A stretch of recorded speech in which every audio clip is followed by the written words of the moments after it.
নমস্কাৰ এই মুহূৰ্তত আহি পৰিছে ৰাজ্যখনৰ বাবে ৰাতিপুৱাৰ কেইবাটাও বিগ ব্ৰেকিং নিউজ। আজি 14 ফেব্ৰুৱাৰী অসমৰ লগতে ভাৰতৰ বিভিন্ন প্ৰান্তৰ পৰা ৰাতিপুৱাৰ কেইবাটাও খবৰ আহি পৰিছে। এই মুহূৰ্তত জনাই আছো এটা ব্ৰেকিং নিউজ। নীতিশ কুমাৰক এই মুহূৰ্তত জনাই আছো এটা ব্ৰেকিং নিউজ। নীতিশৰ বিহাৰত এবাৰ ৰঙা চকু বিজেপিৰ। কিংমেকাৰক লেং মাৰি বিহাৰ দখল কৰিবলৈ কি বিজেপিয়ে? নীতিশ কুমাৰক উফৰাই বিহাৰ দখল কৰিবলৈ খাজু এবাৰ গেৰুৱা দল বিজেপি। এনডিএত লাগিছে এতিয়া হাহাকাৰ। এটা বিগ পলিটিকেল ব্ৰেকিং নিউজ জনোৱাৰ চেষ্টা কৰিছো। নীতিশ কুমাৰক উফৰাই বিহাৰ দখলৰ ষড়যন্ত্ৰ ৰচনা কৰিছে বিজেপিয়ে। কিংমেকাৰ নীতিশ কুমাৰক যেন বিশ্বাসত ল'ব পৰা নাই বিজেপিয়ে। চলিত বৰ্ষৰ অক্টোবৰ নৱেম্বৰত অনুষ্ঠিত হ'ব বিহাৰ বিধানসভা নিৰ্বাচন। বিহাৰ দখল কৰি বিহাৰক সম্পূৰ্ণৰূপে গেৰুৱা কৰাৰ লক্ষ্য এইবাৰ বিজেপিৰ। দিল্লীত বিজেপিৰ ঐতিহাসিক বিজয়ৰ পাছতে নীতিশৰ বিহাৰত ৰঙা চকু দলটোৰ।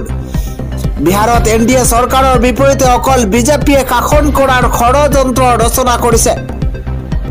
বিহাৰৰ 243টা সমষ্টিতে প্ৰতিদ্বন্দ্বিতা কৰিবলৈ সাজু হৈ পৰিছে গেৰুৱা দল অৰ্থাৎ বিজেপি দলটো। বিহাৰত বিজেপিয়ে 225খন আসন লাভৰ বাবে গোপনে চলাইছে যুঁজা। বিহাৰ দখল কৰি কিংমেকাৰ নীতিশ কুমাৰৰ সৈতে সম্পৰ্ক ছেদ কৰিব বিজেপিয়ে। 8 ফেব্ৰুৱাৰীত দিল্লীত বিজেপিৰ জয়ৰ দিনাই জিতন ৰাম মাঝিৰ বিশেষ টুইট। দিল্লী আৱশেষে এতিয়া বাকী বিহাৰ শীৰ্ষক এক টুইটে সৃষ্টি কৰিছে এতিয়া প্ৰশ্নৰ। ইণ্ডিয়া মিত্ৰ হিন্দুস্তানী আৱাম মোৰ্চাৰ নেতা জিতন মাঝিৰ টুইটৰ পিছত এতিয়া দেশৰ ৰাজনীতিত খলকনিৰ সৃষ্টি হৈছে। নীতিশ কুমাৰক উফৰাই বিহাৰ দখল কৰিবলৈ ষড়যন্ত্ৰ ৰচনা কৰিছে নেকি বিজেপিয়ে? পৰৱৰ্তী খবৰটো হৈছে দেশৰ আটাইতকৈ জনপ্ৰিয় মুখ্যমন্ত্ৰীগৰাকীয়ে হৈছে হিমন্ত বিশ্ব শৰ্মা। হিমন্ত বিশ্ব শৰ্মাই পিছ পেলাইছে চন্দ্ৰবাবু নাইডু, যোগী আদিত্যনাথ, মমতা বেনাৰ্জীক। এই মুহূৰ্তত এটা পলিটিকেল ব্ৰেকিং নিউজ জনোৱাৰ চেষ্টা কৰিছো। হিমন্ত বিশ্ব শৰ্মাই দেশৰ আটাইতকৈ জনপ্ৰিয় মুখ্যমন্ত্ৰী চন্দ্ৰবাবু নাইডু, মমতা বেনাৰ্জীক পিছ পেলাই শীৰ্ষত অসমৰ মুখ্যমন্ত্ৰী হিমন্ত বিশ্ব শৰ্মা। 55.4% জনপ্ৰিয়তাৰে শীৰ্ষস্থান দখল কৰিছে ডক্টৰ হিমন্ত বিশ্ব শৰ্মাই। 46.9% জনপ্ৰিয়তাৰে দ্বিতীয় স্থানত আছে চন্দ্ৰবাবু নাইডু। উমৈহতীয়াকৈ দ্বিতীয় স্থানত থকা মমতা বেনাৰ্জীৰ জনপ্ৰিয়তাৰ হাৰ 46.9%।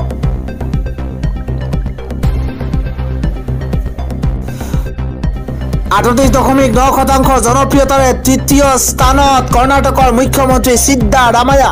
ইণ্ডিয়া টুডে আৰু মোড অফ দ্য নেশ্যনৰ সমীক্ষাত এই প্ৰকাশ পাইছে এই তালিকা। দেশৰ মুখ্যমন্ত্ৰীসকলৰ মাজত চলোৱা হৈছিল এই সমীক্ষা। উল্লেখযোগ্য যে বিগত এটা বছৰত মুখ্যমন্ত্ৰী হিমন্ত বিশ্ব শৰ্মাৰ জনপ্ৰিয়তা 6%লৈ বৃদ্ধি পাইছে। 2024ৰ একেই সমীক্ষাত 50% জনপ্ৰিয়তাৰে মুখ্যমন্ত্ৰী হিমন্ত বিশ্ব শৰ্মা আছিল তৃতীয় স্থানত। ডক্টৰ হিমন্ত বিশ্ব শৰ্মাই দেশৰ আটাইতকৈ জনপ্ৰিয় মুখ্যমন্ত্ৰীৰ তালিকাত। আন এটা খবৰ হৈছে ৱাকফ বিলৰ বিৰোধিতাৰে এবাৰ গৰজু দিছে সাংসদ আছাদুদ্দিন ওৱেইচি। মুছলমানক শেষ কৰিবলৈ ৱাকফ বিল আনিছে চৰকাৰে। এবাৰ গৰজু দিছে আছাদুদ্দিন ওৱেইচি। এআইএমআইএমৰ নেতা আছাদুদ্দিন ওৱেইচি গৰজু উঠা পৰিলক্ষিত হৈছে। মুছলমানৰ ৱাকফ সম্পত্তিত কেনেদৰে অমুছলমান সদস্য দিব পাৰে এই প্ৰশ্ন উত্থাপন কৰিছে আছাদুদ্দিন ওৱেইচিয়ে। ৱাকফ সংশোধনী বিধেয়কখন অসাংবিধানিক বিধেয়ক। ৱাকফ সংশোধনী বিধেয়কখন এখন অসাংবিধানিক বুলি মন্তব্য। সংবিধানৰ 15 আৰু 29 অনুচ্ছেদ উলংঘা কৰিছে এই বিলখনে।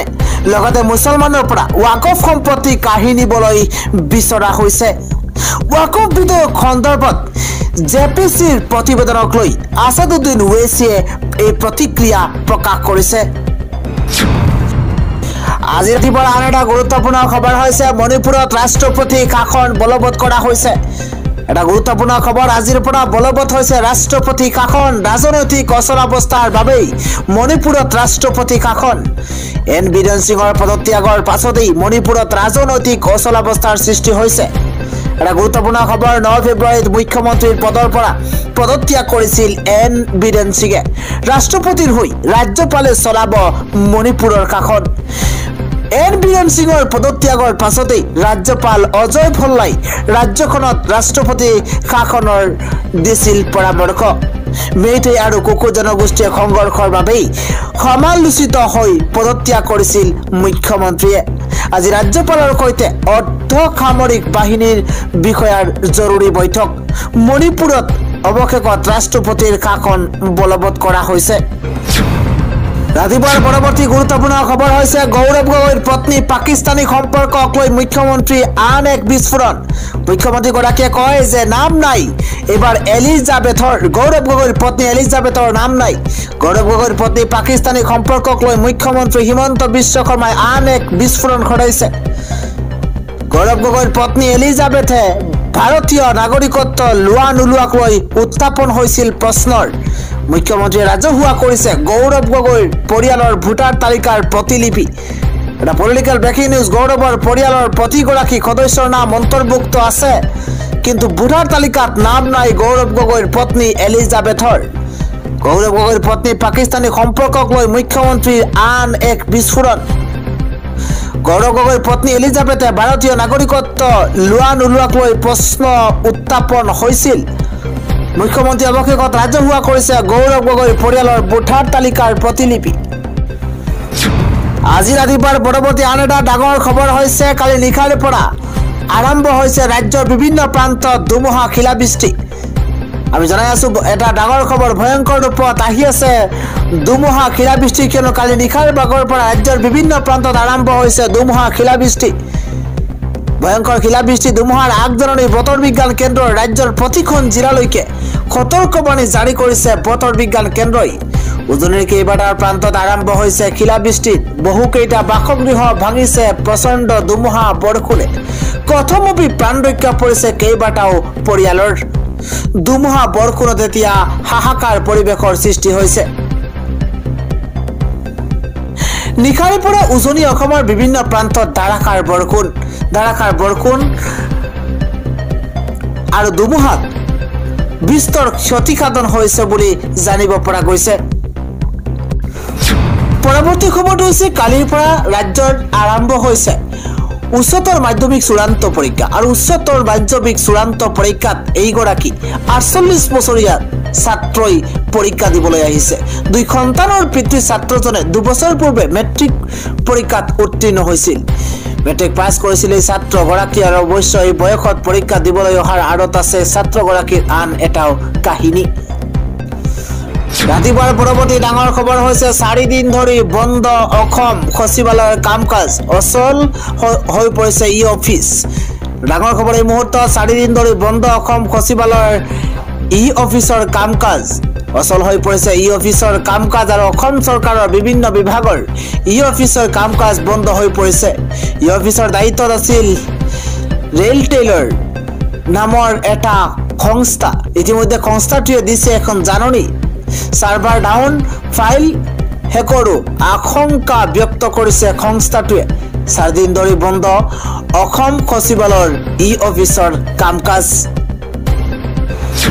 ৰাতিপুৱাৰ খবৰটোকৈ গুৰুত্বপূৰ্ণ খবৰ হৈছে মুছলমানৰ নামত থকা 54খন গাঁৱৰ নাম সলনি কৰিছে বিজেপি চৰকাৰে এই মুহূৰ্তত জনাই আছো এটা ডাঙৰ খবৰ মুছলমানৰ নামত থকা 54খন গাঁৱৰ নাম সলনি কৰিছে বিজেপি চৰকাৰে আৰবিক আৰু উৰ্দু ভাষাত থকা 54খন গাঁৱৰ নাম সলনি কৰিছে বিজেপি চৰকাৰখনে এতিয়াৰ পৰা নতুন নামেৰে জনা যাব 54খন গাঁও মধ্যপ্ৰদেশৰ মোহন যাদৱ চৰকাৰে গ্ৰহণ কৰিছে এই ডাঙৰ সিদ্ধান্ত মুৰাদাপুৰৰ নাম সলনি হলগৈ এতিয়া মুৰুলিপুৰ সমান্তৰালভাৱে ইছলামনগৰ হলগৈ এতিয়া ঈশ্বৰনগৰ ৰহমানপুৰ হলগৈ এতিয়া হনুমানপুৰ এইদৰে 54খন গাঁৱৰ নাম সলনি কৰা হৈছে মিৰ্জাপুৰৰ নাম সলনি হৈ এতিয়া হলগৈ মিৰাপুৰ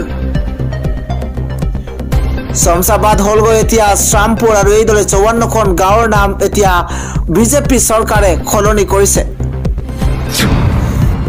ৰাতিপুৱা আন এটা পলিটিকেল ব্ৰেকিং নিউজ হৈছে এইবাৰ অনিশ্চয়তাত হৈছে পঞ্চায়ত নিৰ্বাচন পঞ্চায়ত নিৰ্বাচন পতাত অলপ অসুবিধা হৈছে মন্তব্য অতুল বৰাৰ ৰাজ্যত কেতিয়া অনুষ্ঠিত হ'ব পঞ্চায়ত নিৰ্বাচন এতিয়া অনিশ্চয়তাত ৰাজ্যৰ পঞ্চায়ত নিৰ্বাচনক লৈ বিজেপি বিধায়কৰ ডাঙৰ মন্তব্য পঞ্চায়ত নিৰ্বাচন পতাত অলপ অসুবিধা আছে বিহুৰ সময়ত পঞ্চায়ত নিৰ্বাচন অনুষ্ঠিত হলে অসুবিধা হ'ব সকলো মানুহ বিহুত ব্যস্ত থাকিব দলসমূহ অসুবিধাত পৰিব পঞ্চায়ত নিৰ্বাচনক লৈ বিজেপি বিধায়ক অতুল বৰাই এই ডাঙৰ মন্তব্য কৰিছে ৰাজ্যৰ পঞ্চায়ত নিৰ্বাচনক লৈ সৃষ্টি হৈছে আলি দুমুজা আৰু ৰাজ্যত কেতিয়া অনুষ্ঠিত হ'ব পঞ্চায়ত নিৰ্বাচন তাক লৈ এতিয়া সচেতন মহলত প্ৰশ্ন উত্থাপন হৈছে এতিয়া অনিশ্চয়তাত ৰাজ্যৰ পঞ্চায়ত নিৰ্বাচন আৰু পঞ্চায়ত নিৰ্বাচনক লৈ বিজেপি বিধায়ক অতুল বৰাই এই ডাঙৰ মন্তব্য কৰিছে আন এটা খবৰ হৈছে এবাৰ নাটক কৰিছে হিমন্ত বিশ্ব শৰ্মাই মুখ্যমন্ত্ৰীৰ কৌশলী স্থিতিৰ বাবে চাকৰি ঘূৰাই পালে এপিএছচি দুৰ্নীতিৰ নিলম্বিত বিষয়াই মুখ্যমন্ত্ৰী হিমন্ত বিশ্ব শৰ্মাৰ পৰিকল্পনা আৰু কৌশল অনুসৰি এপিএছচিৰ কেলেংকাৰীৰে চাকৰি লোৱা নিলম্বিত বিষয়াসকলে চাকৰি ঘূৰাই পোৱাৰ পৰিৱেশ সৃষ্টি হ'ল ভাৰতৰ গণতান্ত্ৰিক যুৱ ফেডাৰেচন চমুকৈ ডিৱাইএফআইৰ অসম ৰাজ্যিক কমিটিয়ে এই ঘটনাৰ তীব্ৰ প্ৰতিবাদ জনাইছে আৰু ইয়াৰ বাবে মুখ্যমন্ত্ৰীকে প্ৰত্যক্ষভাৱে জগৰীয়া বুলি অভিহিত কৰিছে আচৰিত কথা যে আদালতে নিজাববীয়াকৈ গোচৰ লোৱা 9 গৰাকী বিষয়াই আজিও চাকৰি কৰি থাকিবলৈ সক্ষম হৈছে আৰক্ষীৰ তদন্ত আৰু ন্যায়িক আয়োগৰ অনুসন্ধানত এপিএছচিৰ ভয়াবহ কেলেংকাৰীৰ তথ্য পোহৰলৈ আহিছিল যদিও আজিলৈকে ন্যায়িক আয়োগৰ প্ৰতিবেদন মুখ্যমন্ত্ৰী ডক্টৰ হিমন্ত বিশ্ব শৰ্মাই ৰাজহুৱা নকৰিলে বাছনি পৰীক্ষাত হোৱা গুৰুতৰ অনিয়মৰ তথ্য পোহৰলৈ অহাৰ পাছতো চৰকাৰে তেনে অভিযুক্তক চাকৰিৰ পৰা নিলম্বন কৰিয়া দায়িত্ব সামৰিছে এনে নিলম্বিত বিষয়াৰ শেহতীয়াকৈ চাকৰিত পুনৰ যোগদানৰ পথ মুকলি হৈছে অভিযোগ উঠিছে যে চৰকাৰী অধিবক্তাই আদালতৰ মজিয়াত লোৱা ৰহস্যজনক স্থিতিৰ বাবে এনে ঘটনা ঘটিবলৈ পাইছে